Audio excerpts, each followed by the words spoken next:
People who have heard my stories know that I tell nothing but true stories. And the first one I will submit tonight is about a friend of mine in New York, a young man who was having a lot of problems with his wife because she was questioning his machismo. And he felt that he should do something about it, that he should show her that even though he grew up in the city and she grew up in the country, that he was as macho as anybody. And he got himself a rifle, and on Sunday morning he went out to shoot ducks. And a whole cluster of ducks came by. And with one shot, one duck came down. And the duck landed on top of a barn at a farm. And he went over to retrieve it, and out came the farmer. The farmer was about 6'6", all muscles, and he sees the city boy, and he says, "Get off my land." And the city boy says, "You don't understand, I just shot a duck, and I want to take it home to my wife." And the farmer says, "I really don't care about your wife, and I don't care about you. You're on my land, city boy, and I want you off." And my friend, the city boy, said, "Please, all I want to do is collect the duck, and then I'll be out of here." The farmer said, "I don't care what you want to do." He said, "I want you off my land, and I want you off now." The city boy said, "Well, isn't there some way to settle this?" The farmer said, "Yeah, I'll tell you how we settle it out here. What we do is we go face to face, and first I kick you in the groin with all my force and might, and then when you get up, you do the same to me." City boy said, "I don't think that sounds like a great idea." Farmer says, "Well, take it or leave it." City boy says, "Well, I really want to show this to my wife. I really want to show her that I can do these macho things, so I'll do it." And the farmer stands up next to the city boy and raises his leg and kicks the city boy with all his might, and he falls down on the ground. He's writhing in pain. He's down there for about 15 minutes. And finally, with tears in his eyes, he gets up and he says, "Now it's my turn." And the farmer looks at him and says, "You know what? You can keep the duck."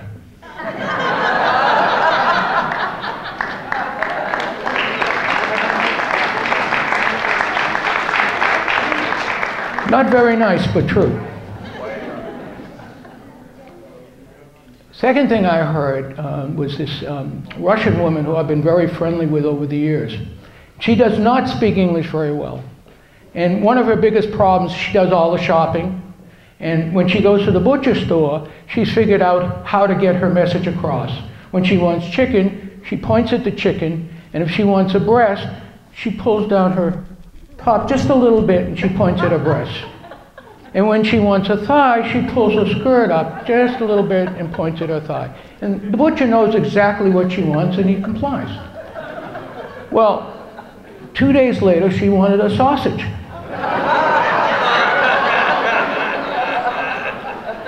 So she brought her husband. Get your minds out of where they are. He can speak English.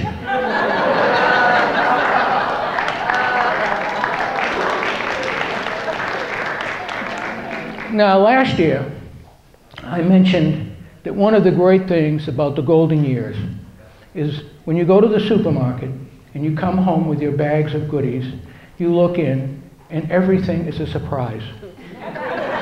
Right? This year, I'm adding to it. If you get out of the house in the morning without putting your socks in the refrigerator and the bananas in the washing machine, you are definitely going to have a good day. I can remember a long time ago, somebody said, "You know why elderly people don't have babies? Because they don't know where they put them." Now, I used to think that was funny. I don't anymore. It's not funny. Now, you talk about these years, and you talk about hearing. My wife and I were sitting in Panera's Friday, and I said, "I'm going to go about the business of the day." And she looked at me with a straight face and she said, "You're going to take care of your dizziness?" Now, the wonderful thing about that, it was an idea. And a brilliant idea, take care of my dizziness. I hadn't thought of that. Much better than the business of the day. Anyway, It's called You Are Who You Are. And I am looking out at this audience, and I am seeing some people that I consider friends, people that I've known for years, and people that I hope like me and that I like. And it's a pleasure to see you. But I have to say that it's about time I revealed something about myself that I have never told anybody, perhaps just my wife. I am hoping that when I say this, you will still be my friends and that you will still trust me. I'm finally going to come out. I am Robert, and I am not nice. You people are nice. Don't try to duck. Don't try to hide. Don't try to do what I do when they ask for volunteers, which is duck. You people are nice, and you should be proud of it. And nice is everywhere at Isaiah. When they ask for volunteers, you can't wait to put up your hands. You can't wait to volunteer. There is more nice in Lexington per square foot than there is grass. Nice is everywhere. You can't avoid nice. You get in your car, and the person in front of you is letting people out of their garage so they can get the thank you. And you're sitting behind them, gripping your steering wheel, ready to scream. There are tears in your eyes, and you do scream. They don't care about you. They care about the people getting out of their driveway. And then there's the door holders. People holding the door. Please, don't hold the door for me. I don't want to have to run up. I don't want to have to run up so that you won't have to hold the door anymore. And I live with nice. My wife, Esther, is the epitome of nice. It doesn't matter if it's 35,000 feet in the air. She insists on being nice. As a matter of fact, when we have what she calls discussions, at the end of them, she invariably says to me, "You are not nice." And I respond by saying, "You're right. I am not nice." Well, we were in a plane, 35,000 feet, and we were sitting in opposite aisles when the person in front of me let go the worst smelling gas you can ever possibly smell. Now, on a plane, you can't open a window. There's very little oxygen on a plane to begin with. And this was a particularly bad one. My eyes were tearing. I was coughing. In fact, I was gagging. I could barely see, and I reached in front for the airline magazine, and I began to fan it back at the culprit. Believe it or not, my wife grabbed my arm, and she said, "That's not nice." I said, "This man in front of me doesn't know me, and he's still trying to kill me. And you tell me it's not nice?" She then came out with the worst pun I have ever heard in my life. She said, "You don't have to stink to his level."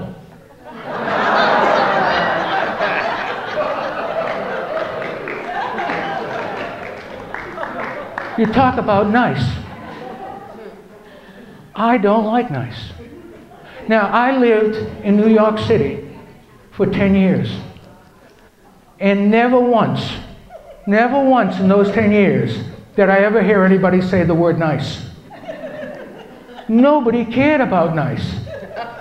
It was them for themselves, man or woman, and I understood that. For instance, when you'd come to an elevator and somebody would see you coming, they would press the close the door button. Now that made sense. Now I didn't have to run. Right? Now, Irwin made me think of something else that used to happen in New York. He gathered up the flowers from the kitchen and put them on all the tables. He took from somebody else's party. I used to see people in New York take tickets, parking tickets, of people's cars and put them on their own cars. Why? So when the police came by, they would think they were already ticketed. It wasn't nice, but it was smart. Nobody ever said New Yorkers were stupid. And the restaurants, they were our role models for not being nice. I mean, you'd sit down and you'd make this mistake of saying something to the person you were with. That would irritate the waiter right away. He'd come over and say, "You don't know what you want? You've been here before. What do you think, I got all day? You want specials? We don't have specials here. You want specials, you go home to your mother." So you ordered, and you ordered quick. It was worse when it was time to leave. He came over and said, "You're not finished yet? There are people waiting for your table. What do you think, I got all day?" Well, you know, he was actually doing you a favor, because you were in a hurry too. Because you were in New York. Of course you were in a hurry. And then I remember some friends of mine who came into the city, and we were to meet at a restaurant. They got there shortly before we did. They couldn't get a waiter to the table. I was living in Manhattan. I came to the table. Don't know what I did, don't know what I said. But because I lived in Manhattan, I had somebody over at the table immediately to wait on us. 1 year later, when I was out of the city, I came to the same restaurant. There was no way I could get a waiter. They knew I was an out-of-towner. They could smell it on me. I remember so many things about New York. I remember going to the Bronx one time, and it was when I was very early in the city and living in Manhattan. And I was living by myself, so it was difficult to go in a delicatessen and order. But I finally got the courage up, and I went in and I said, "I'll have around," to the counter man, "I'll have around 25 cents worth of Lux, and I'll have around 15 cents worth of cream cheese. And would you mix your potato salad and coleslaw up together, because I see the same price? And I'll have one bagel." Well, he gives me a look, rings it up, 92 cents. And in the loudest voice you can ever hear in your life, could have been heard in Manhattan, he says, "What, are you having a party?"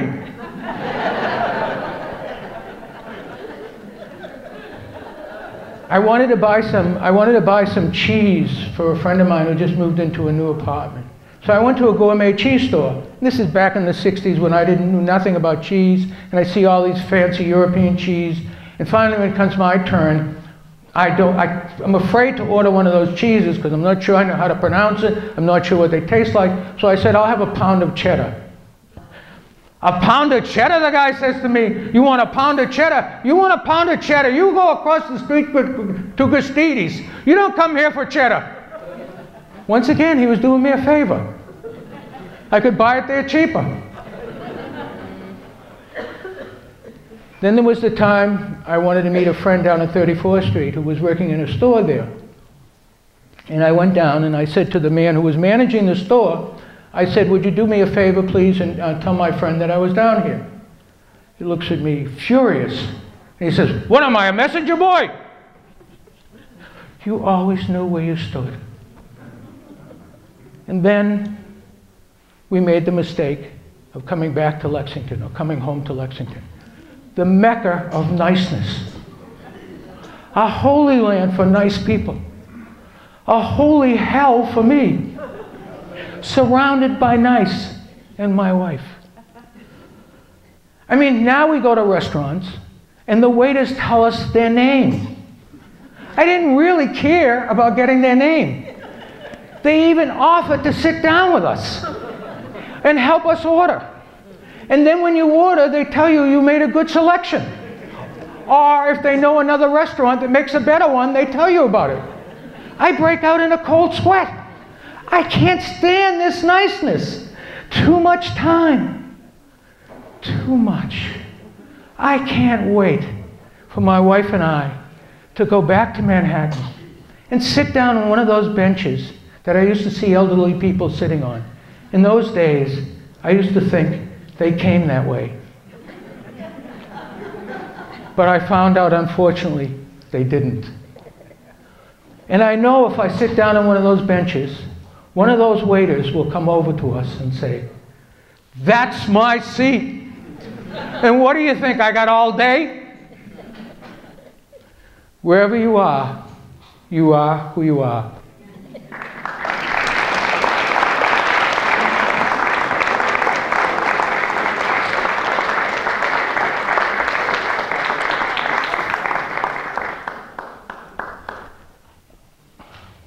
This next story is called The Apology. I was on my computer and I saw this text message from Facebook. And usually every day when I'm on my computer, I get messages from Facebook, people inviting me to storytelling events that are 1,000 miles away, 1,500 miles away, 2,000 miles away. And it says yes, no, or maybe. I'm no. There's no maybe. I am not going to 1,500 miles to hear a story, and I'm not going to go 90 miles to tell a story. So I just say no. And I'm sure that this is another one of those. But I look a little bit more carefully, and it says, "My name is Pat Shaw, and are you the Robert that I knew many years ago in Manhattan, back in the 60s? I emailed you once before, and you did not respond. I don't think you're going to respond now. I'll tell you, folks, this is absolutely the truth, and this is right here on a text. She said, I remember you as smart, funny, and charismatic. How's that? Not bad, huh?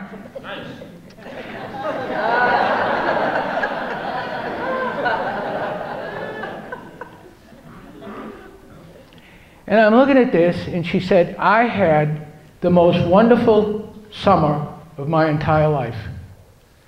And I saw your picture on Facebook, and you look like you're doing okay, and I'm very happy for you. But I want to apologize. I want to apologize for the way we broke up, and perhaps the things that I said to you. Well, I showed this to Esther, and I said, take a look at this. She reads it, she hands it back to me, and she says, maybe she wants you back. I said, she didn't then. Then Esther said, well, maybe she belongs to an apology group.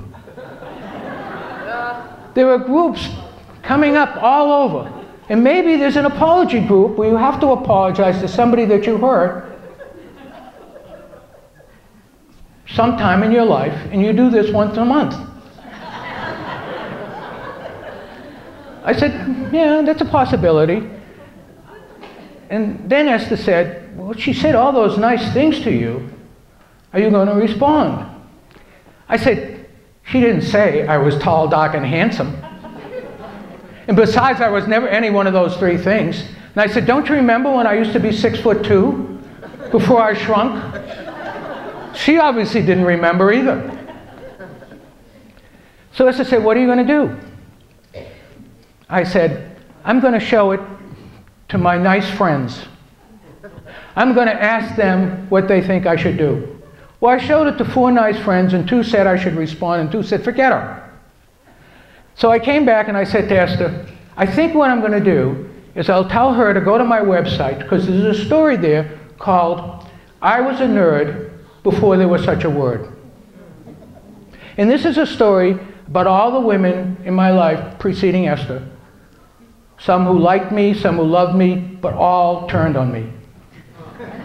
They did. And of all the women that turned on me, nobody turned on me as harshly as she did, particularly from where she was and where she became. So I said, I could tell her to read that. Esther said, well, I never read it. I said, well, I'll tell you the story. It's about, it has to do with this Pat too, because she was one of the players who turned on me. And I said, what happened was, back in the 60s, I went to a party downtown. I was living on 85th Street. and I went to a party downtown in Manhattan, and I met this girl named Pat Steinberger. And we got along really well, so well that she came back to my apartment that night, and she didn't leave until she had to go back to school in the fall. It's all true. She had come into New York from the University of Michigan. She was 19, and her dad had given her a Chrysler convertible for her birthday. And she was living with her friend Nancy. And then she lived with me. And we had a spectacular summer. One of the reasons we had such a fabulous summer is we had no money. And so we learned to go to places in New York that cost nothing. And we used to feel sorry for the tourists who stayed at five-star hotels and ate in five-star restaurants. We ate in little Hungarian restaurants and had palatchinka and had cherry soup and walked out for $8, brought our own bottle of wine, which was a cheap wine. And we had a wonderful time. We explored everything, Coney Island, every aspect of New York. We heard Neil Diamond in Central Park, first time he did Sweet Caroline, and it was for no money. And we did a lot of cooking at home. I shouldn't say we did a lot of cooking at home. Pat did a lot of cooking. She was of Hungarian descent and French. And she cooked exquisite dishes. And while she would cook them, she would lecture me on Bobby Dylan and Leonard Cohen. She would tell me that they didn't just simply write music lyrics, they wrote poetry. And basically, I said little, but ate a lot. And truly the summer was wonderful, and we fixed my friend Jake up with her friend Nancy. And I thought things were going wonderfully when Nancy and I were one day in the kitchen, and we were cutting mushrooms. Pat was going to make beef stroganoff that night, and we were excited about it. And Nancy said to me, "Let's do it." And I looked at her in my dumb eyes, and I said, "What do you mean, do it?" And she said, "Let's get it on." And I said, "But they're friends." She said, "I despise Pat, and I don't like Jake much better." So I said, "Well, I don't think it's too good an idea." She looked at me and she said, "You need to grow up." And I thought to myself, excellent idea. And I wish I had written it down. Well, like all good things, the summer came to an end. And it was a very tearful goodbye. Pat was crying. I was close to it. And she was making me promise at this young age that I would never go out with anybody ever again in my life. And that we would speak almost every day when she was at the University of Michigan, etc. And I noticed that Nancy, even though she hated Pat, was going to drive back with her. Well, when Pat got back to the University of Michigan, at first the conversations were wonderful. They were very much like the romance we had when we were in the city. But they began to wane. And finally, they went from waning to really, really bad, sad, and desperate. And finally, on our last conversation, she said to me, "You are needy, dependent, and vapid." And I thought, needy, yeah, I'm probably a little needy. I'm very dependent. And vapid kind of had a ring to it. And then she said, "You need to grow up." Well, came together. She had driven back with Nancy. And then before she hung up, she said, "And not only that, I never had an orgasm. I faked every one." I said, "So did I."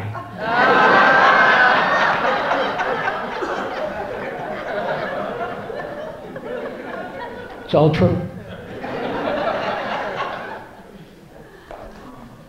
Three things. I got the last word. I got an apology. How many people ever get an apology? We sit around waiting for apologies, but we never get them. I got the last word. I got an apology. And I still haven't responded.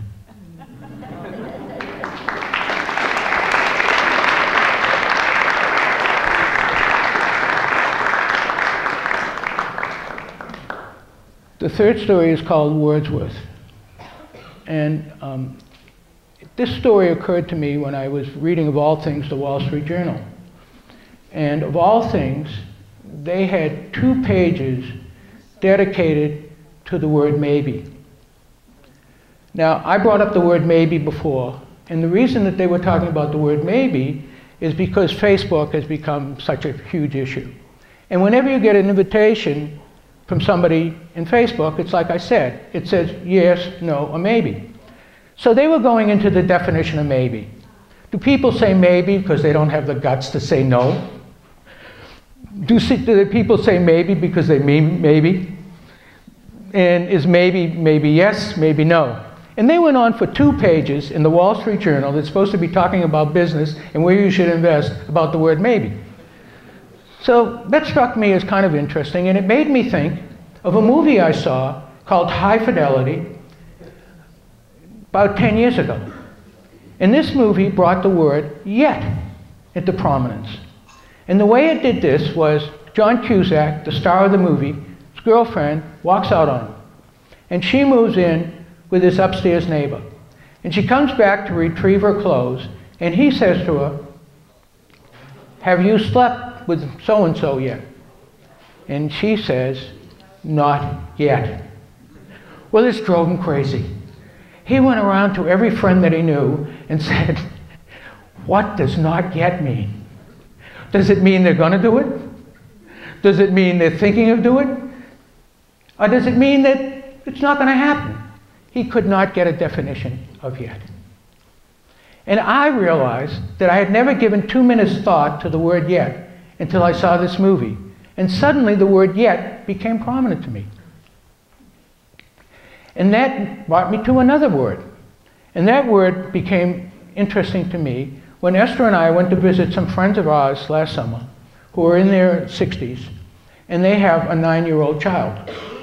And the 9-year-old child was at school, and one of the other children said to the 9-year-old child, "Your parents are old." Well, she looked at them and she said, "So?" Wonderful. All of a sudden, this 2-letter word completely shut the kids up. So? It should be in every politician's vocabulary. When somebody says something to them that they don't like, they should say, "So?" And I looked at the word so, and it's only 2 letters, but it's a bully. Remember, we used to say, "Thank you very much." Nobody says thank you very much anymore. Everybody says thank you so much. And the thing about so is you can add a lot of zeros to it or O's to it, right? And then so becomes a bigger word, like so much. Well, at that particular time, just about after we had visited our friends, the rabbi was quite upset about an article in Time magazine. And the article in Time magazine was going on about Jews and money, and the rabbi was very upset about it. So I sent the rabbi an email, and I said, "Don't you think it's about time we Jews said, so?" "I think so." "So? If we have money and you think so? So?" Rabbi didn't agree. So? And then there's the word O. O is an interesting word because you think of words like that. And what would that be if people didn't say, "Oh, that," or "Oh, that"? Look what O does for that. And it does the same thing for him. "Oh, him," or "Oh, him." And my little granddaughter, who's 2 years old, when she sees something she hasn't seen before, she goes, "Oh," as if to say, "Why didn't you tell me that before?" And I wouldn't have to say, "Oh." So it's about time, maybe not yet, that this story is maybe done.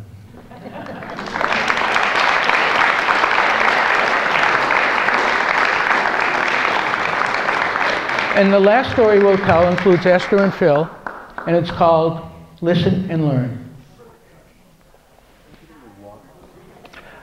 You can drink from mine if you want. I think I can do that. Yeah. Where are my glasses? Sparkling. Ooh, lemon, lime.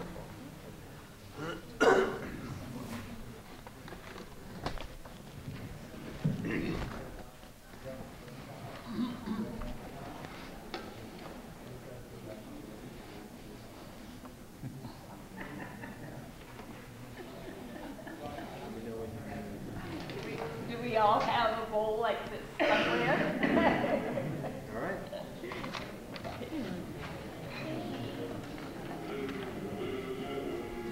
But it happened oh so long ago.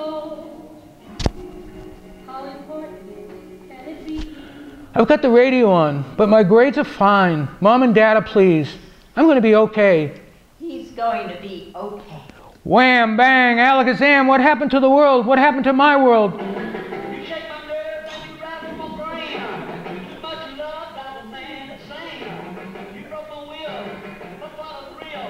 Losing Mr. Gray's is great bone for fire. Suddenly my grades began to plummet. Mom and Dad are getting concerned. Mom and Dad are asking questions.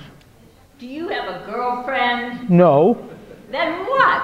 I wanted desperately to go back to... And it goes round, round, round as it skims along with a happy sound as it goes along, round, round, round till it leads you to the wonderland. I could concentrate. No assignment was too tough. I could study. I could listen. Wham, bang, alakazam. Up in the morning and out to school. The teacher is teaching the golden rule. American history, practical man. You studying hard, hoping to pan. My grades got worse and worse. Who is little Richard? Is he a friend of yours? My father said, "Let me tell you, smart Alec, don't you bring little Richard to this house. Ever since you got this new bunch of gangster friends like little Richard and Chuck, whatever his name is, your grades are in the crapper. I don't want to hear their names spoken in this house. Do you understand?" But Dad, they're not friends. They're singers. They're on the radio. Singers schmingers.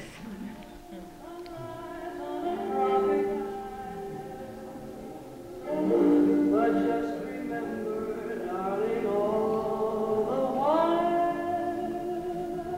you belong to me.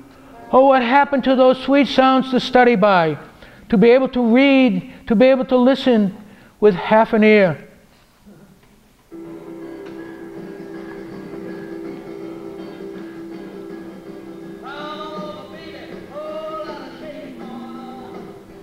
I was flunking out of life. Nobody but nobody could talk to me anymore. Only the music. I was riveted. You shake my nerves and you rattle my brain. Too much love, No words were ever truer. My parents just looked at me as if they had lost their beloved son, only to have this intruder enter their home with this whole bevy of loser friends, like this Jerry Lee Lewis. What kind of a boy has 3 names? Don't you bring him here either.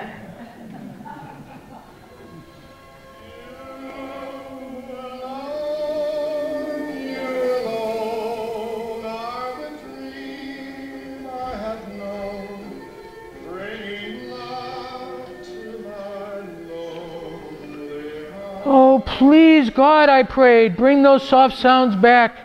I need to get my life back. Please, God, help me. Slam, bang, alakazam.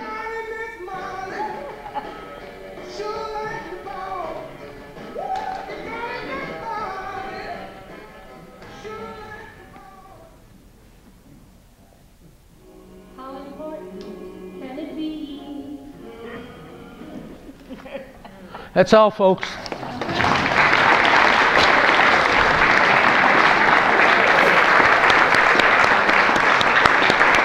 Thanks, Liz. You want to introduce Phil? Huh? You want to introduce Phil? I will. Thanks, Phil. Brilliant.